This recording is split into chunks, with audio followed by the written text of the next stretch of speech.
नमस्कार दोस्तों, good evening. स्वागत है आपके डेली मार्केट डोजियर में। आज है मंगलवार 30 दिसंबर 2025 और अगर आज आप स्क्रीन से चिपके हुए थे तो आपने आज बाजार में एक क्लासिक रस्साकशी देखी होगी। इस हफ्ते की शुरुआत में सेंसेक्स के 85,000 के बड़े आंकड़े को वापस पाने के बाद आज का दिन पूरी तरह से होल्ड करने और टिके रहने का था। हमने एक उतार चढ़ाव भरा सेशन देखा। कुछ लोग इसे मिड कैप्स में फ्लैश क्रैश भी कह रहे हैं, लेकिन हेडलाइन इंडेक्स अपनी जान बचाने में कामयाब रहे और इसका श्रेय जाता है एक ऐसे सेक्टर को जो मानो आज फिर से जिंदा हो गया हो, वह है इंफॉर्मेशन टेक्नोलॉजी। आज के इस डिटेल्ड रिपोर्ट में हम कवर करेंगे द स्कोरबोर्ड, आखिर निफ्टी 26,160 के लेवल पर फेविकोल की तरह क्यों चिपका रहा। द सेवियर, कैसे आईटी इंडेक्स आज का टॉप गेनर बना जबकि बाकी बाजार में गिरावट थी। ग्लोबल मैक्रोस, फेड का ब्याज दरों में ताजा कटौती करके 3.7% पर लाना, क्या यह इजी मनी साइकिल काम कर रही है। द ट्रंप कार्ड, राष्ट्रपति डोनाल्ड ट्रंप का नया $12 बिलियन का सहायता पैकेज और ग्लोबल कमोडिटीज पर इसका असर। क्रिप्टो वॉच, बिटकॉइन $87,000 पर लाल निशान में है। क्या 2026 के लिए क्रिप्टो विंटर वापस आ रहा है। अपनी नोटपैड उठा लीजिए, अपने स्टॉप लॉस को डबल चेक कर लीजिए और चलिए डेटा को डिकोड करते हैं। चलिए सबसे पहले नंबर्स पर नजर डालते हैं। कल हमने एक मजबूत रैली देखी थी, लेकिन आज बाजार ने थोड़ी सांस ली है। क्लोजिंग के आंकड़े, निफ्टी 50 आज लगभग सपाट बंद हुआ, 26,162 के आसपास, कल की क्लोजिंग से मात्र 10 पॉइंट नीचे।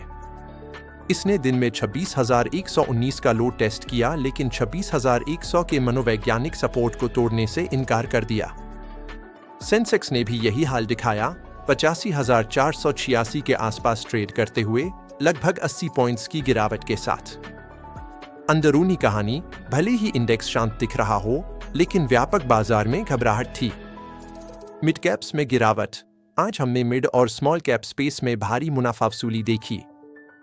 ऐसा लग रहा है कि क्रिसमस के लंबे वीकेंड से पहले ट्रेडर्स अपनी पोजीशन हल्की कर रहे हैं, जिससे सांता रैली थोड़ी थम गई है।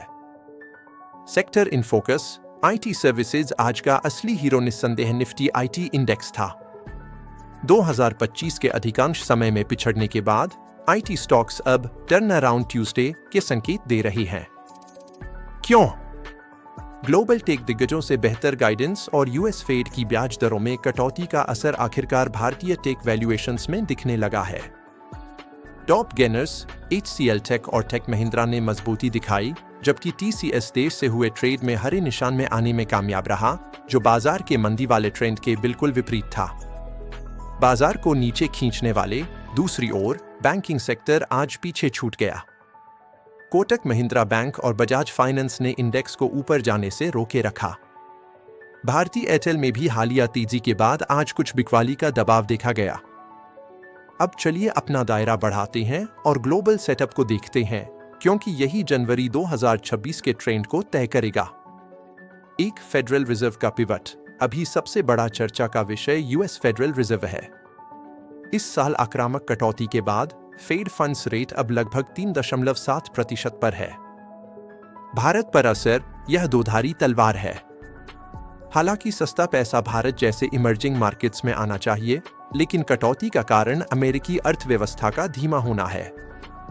2025 के लिए ग्लोबल ग्रोथ का अनुमान 3.3% है। बाजार अभी यह तय कर रहा है कि यह सॉफ्ट लैंडिंग है या धीमी मंदी।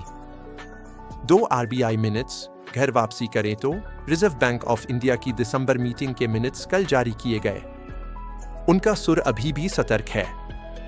मुख्य बात, RBI ने ग्रोथ के लिए डाउनसाइड रिस्क को हाईलाइट किया है। हालांकि महंगाई थोड़ी कम होकर 5.5% पर आ गई है, फिर भी यह आरामदायक स्तर पर नहीं है। भारत में अभी आक्रामक रेट कट की उम्मीद न करें। RBI प्रोत्साहन से ज्यादा स्थिरता को प्राथमिकता दे रहा है। तेल और रुपया, ब्रेंट क्रूड 72 से $73 पर नरम कारोबार कर रहा है। यह भारत के व्यापार घाटे के लिए अच्छी खबर है, जो ग्लोबल स्लोडाउन के बावजूद हमारे इंपोर्ट बिल को कंट्रोल में रखेगा। राजनीतिक अखाड़े की ओर बढ़े तो राष्ट्रपति डोनाल्ड ट्रंप फिर से लहरें पैदा कर रहे हैं। $12 बिलियन का सहायता पैकेज कमोडिटी मार्केट पर असर डालने वाली एक बड़ी घोषणा में ट्रंप ने अमेरिकी किसानों के लिए $12 बिलियन के विशाल सहायता पैकेज का अनावरण किया है। क्यों?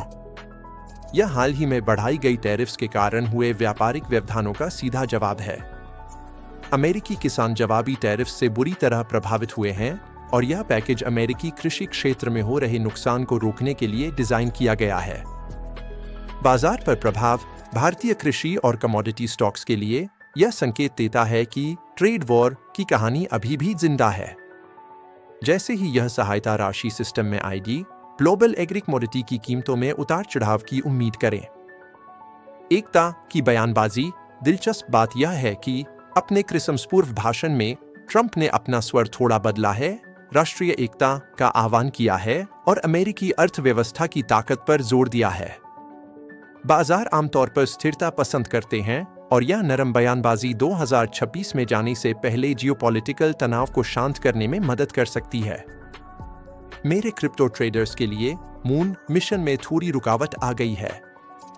बिटकॉइन फिलहाल $87,255 पर ट्रेड कर रहा है, जो आज 1% से ज्यादा नीचे है।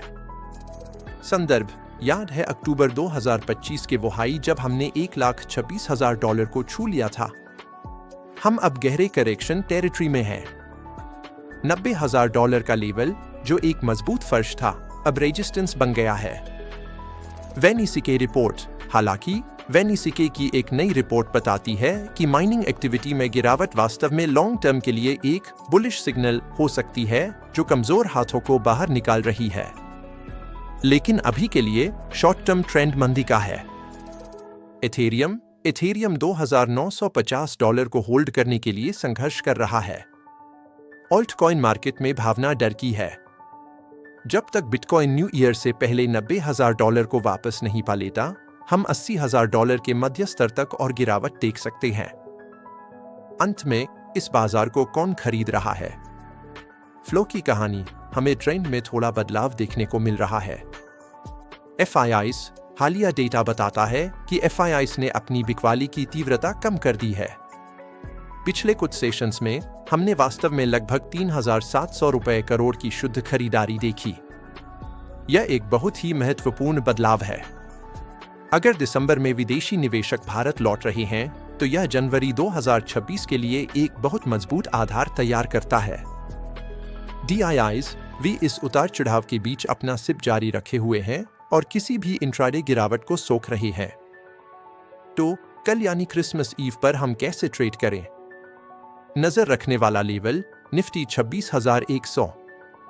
यह लक्ष्मण रेखा है। जब तक हम इसके ऊपर क्लोज होते हैं, ट्रेंड बाय ऑन डिप्स का है। 26,000 के नीचे टूटना खतरे की घंटी बजा देगा। Sector watch. IT स्टॉक्स पर नजर रखें। अगर आज रात नैस्डैक में रैली होती है, तो कल भारतीय IT निफ्टी को ऊपर ले जाएगा। सावधानी, कल वॉल्यूम कम रहेगा। झूठे ब्रेकआउट्स के जाल में न फंसे। मेरा फैसला, बाजार अपने 2025 के भारी मुनाफे को कंसोलिडेट कर रहा है। इस साइडवेज मूवमेंट का उपयोग क्वालिटी ब्लू चिप्स जमा करने के लिए करें, लेकिन न्यू ईयर की लिक्विडिटी वापस आने तक अपना लेवरेज कम रखें। यह थी 23 दिसंबर 2025 के लिए आपकी रिपोर्ट। अगर इस अपडेट से आपको मदद मिली हो, तो उस लाइक बटन को दबाएं और कल के प्री मार्केट एनालिसिस के लिए सब्सक्राइब करें। मैं अब विदा लेता हूं।